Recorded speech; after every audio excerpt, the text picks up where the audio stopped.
talking about this time? So okay, let's talk about the Australia fires first of all. Mm-hmm.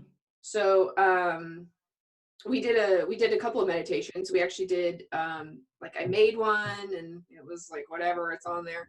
And then we actually met with your friend Deborah and we did like a group little meditation about Australia. And then okay, so you tell about Michaela.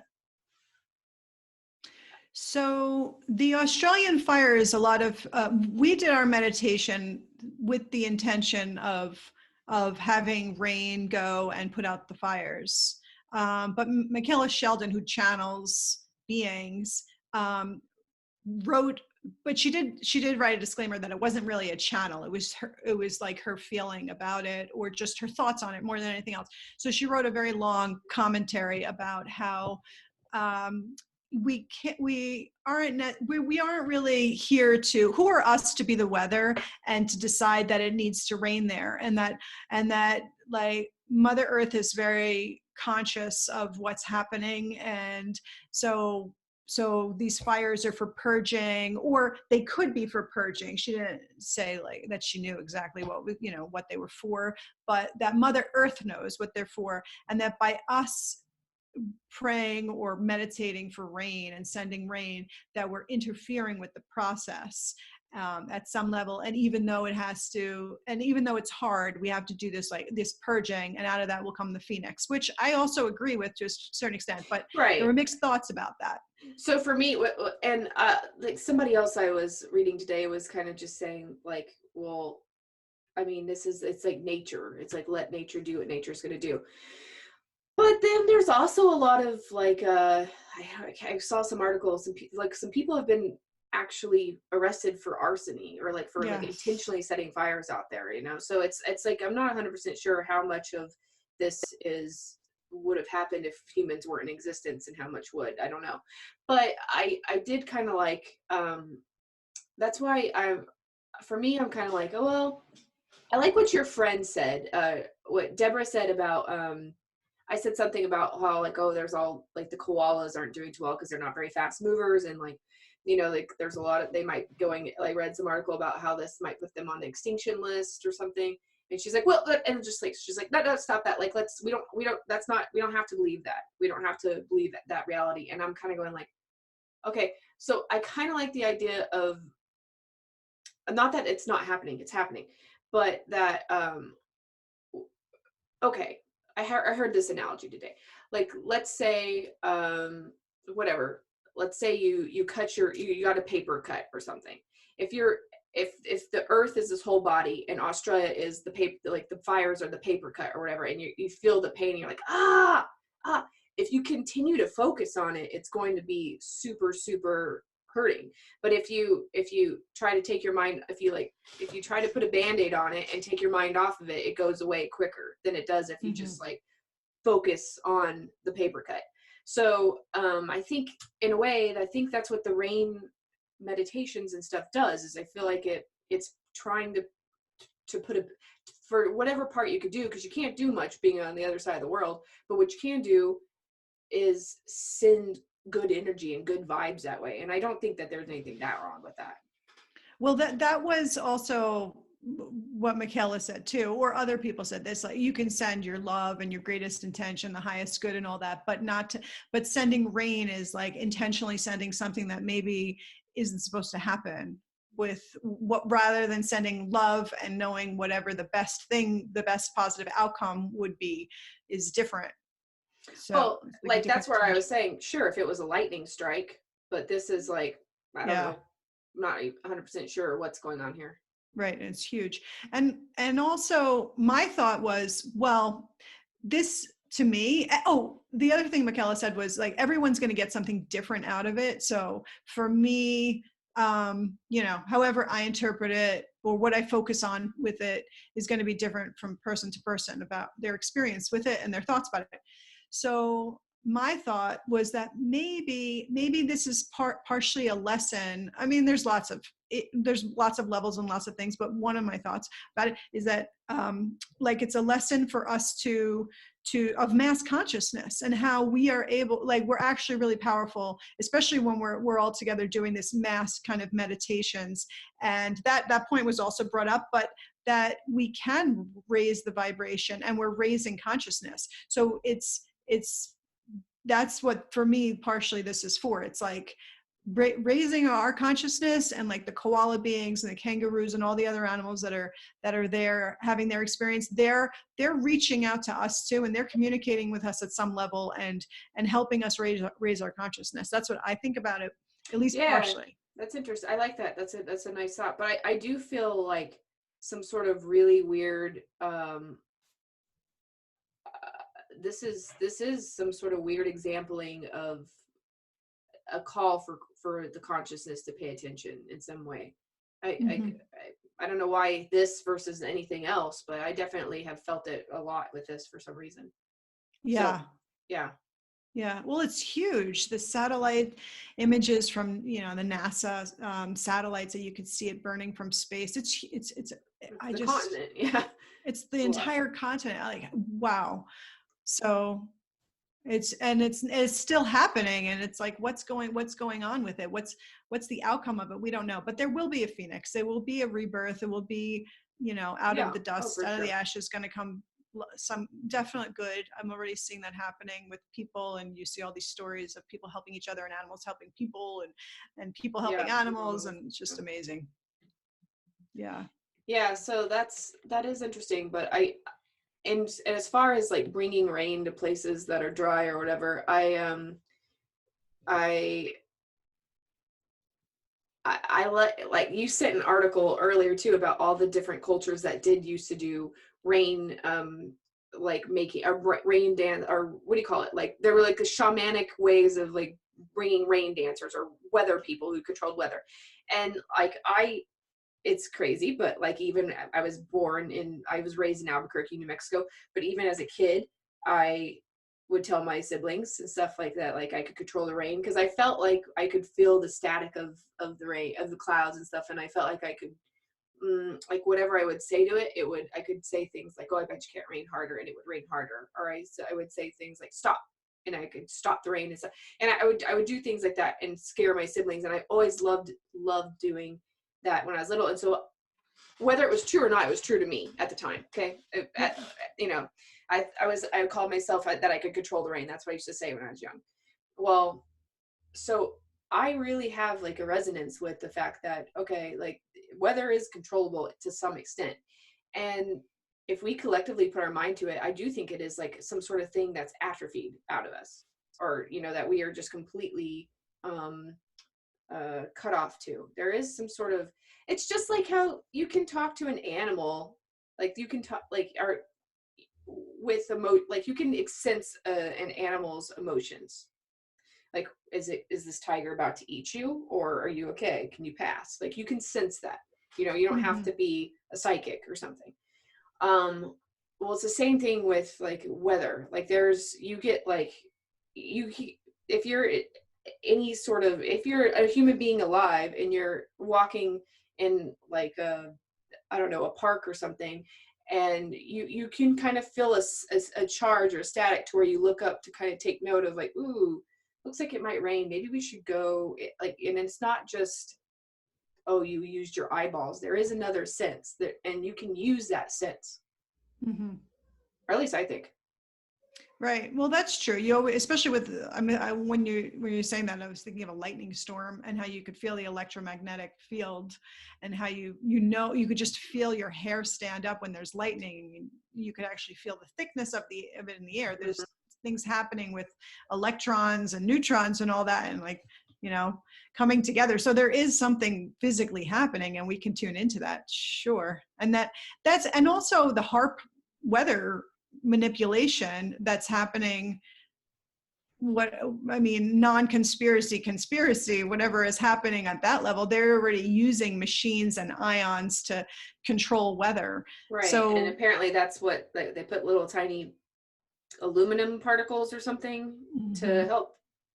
Was that what they use? I don't know. Something about like little metal in the air that can help them uh, create clouds. I would guess that's part of the whole chemtrail thing. I'm sure there's a connection between those two things.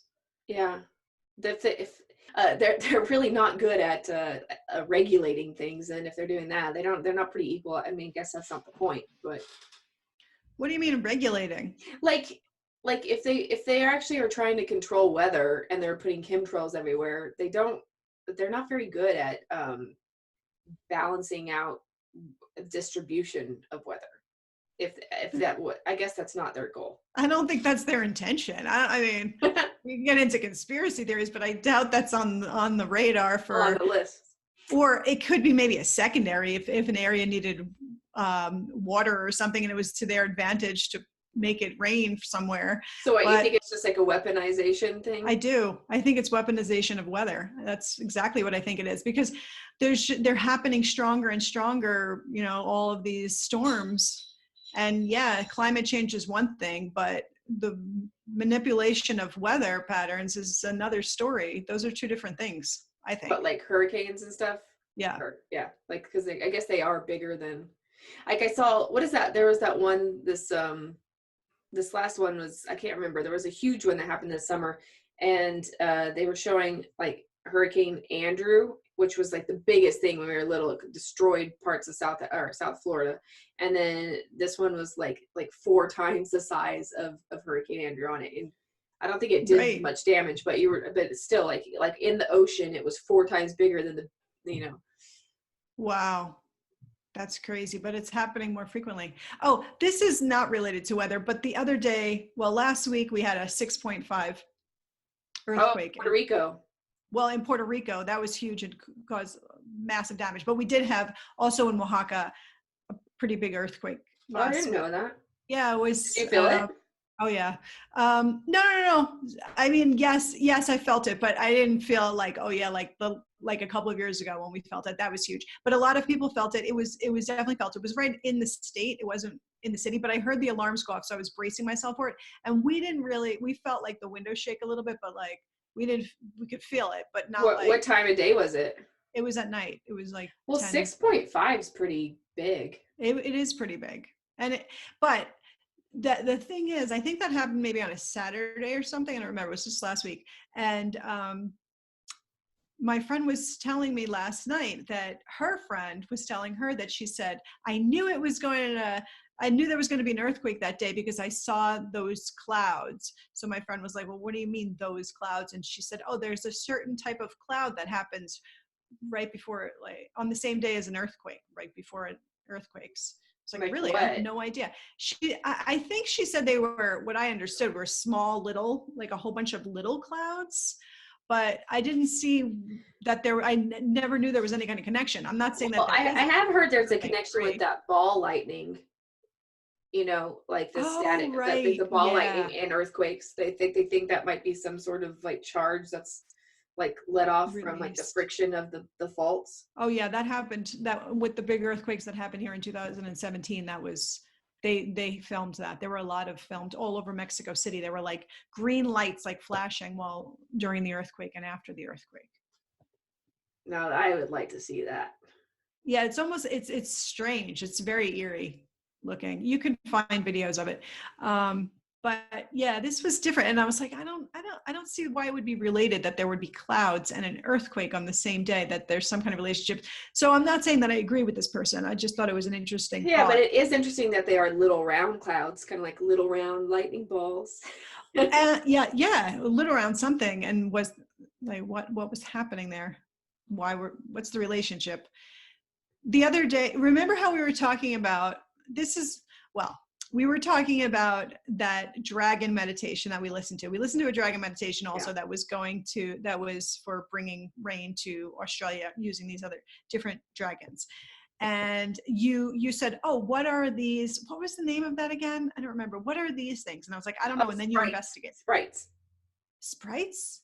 I think it was sprites, wasn't it? Yeah. Like no, not No. sprites. It was something Sprites? else. No, it wasn't I know what sprites. No. sprites are. Sprites are like it's like the lightning that goes up to the stratosphere. It's like instead of it hitting the ground, it hits the top of the ozone.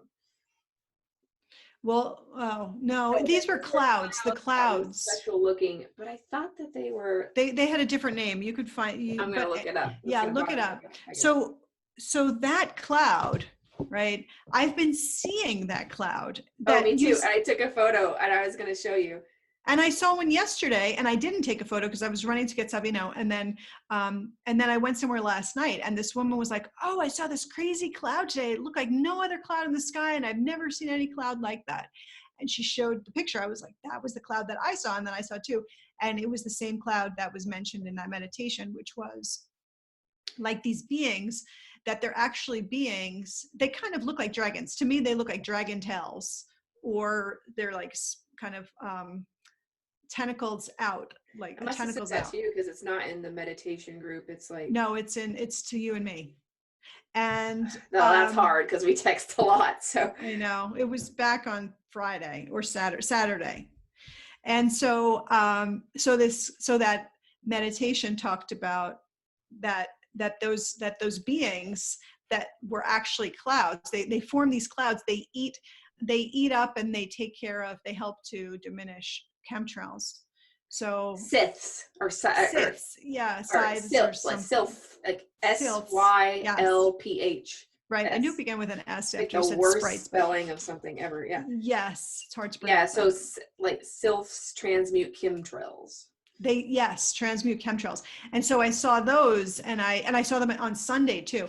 Now it is also in Mexico, this time of year is windy time of year. It's January. So January and February are windy months. So it could be that they're just strange cloud formations, but I don't remember them in past years. I don't remember them. So, and it's just funny that someone else from here mentioned it, that she saw this strange cloud yesterday. So something's going on. And the first thing I do when I walk out of my house is I always look up to the sky, like what's going on. But clouds are weird because have you seen those roll clouds? Like I never heard of roll clouds ever. And then all of a sudden, like last like 5-10 years, or not 10 years, but probably about the last 5 or 6 years, I've seen one, and then like I hear about them every year now. And I used to, like when I was a kid, or like I've never heard of them ever until I was, in my 30s. Like it's sometimes it's just weird that all these like new phenomenons come up and you're like, has this always been a thing? Or right. We didn't study all those types of cloud formations when we were in school, but those I've only seen them on the internet. I've never seen a live. I saw one in I was like driving towards West Texas, and it was out there, and I was like, what is that? But I actually kind of knew what it was already because I had seen a video of one. But my brother was with me, and he was like, oh my God, it's like a spaceship or something, because it is like one giant, it looks like one, it's called a roll cloud, but it looks like one giant snake, like python, going across the sky. It's very, very, very weird. Oh, then I probably have seen that. Yes, I've seen stranger clouds there than before. There used to be more like cumulus. I remember the stratus, like the normal clouds that we had, but there are much different clouds happening, I feel, nowadays. That's a good question. I wonder if viewers also have seen different clouds, and if you have any pictures and you want to upload them, definitely. Because I feel like no, I do feel like what's going on with the clouds. What I saw the other day was a cloud that looked like a dragon, and I took a picture of it for you, and then I'll put a picture up here of this. But like I see a dragon in that. It looks kind of like a Game of Thrones dragon to me. I was like, oh, that's pretty cool. But I know clouds have always looked like different shapes or whatever. But I see an elephant. I see that.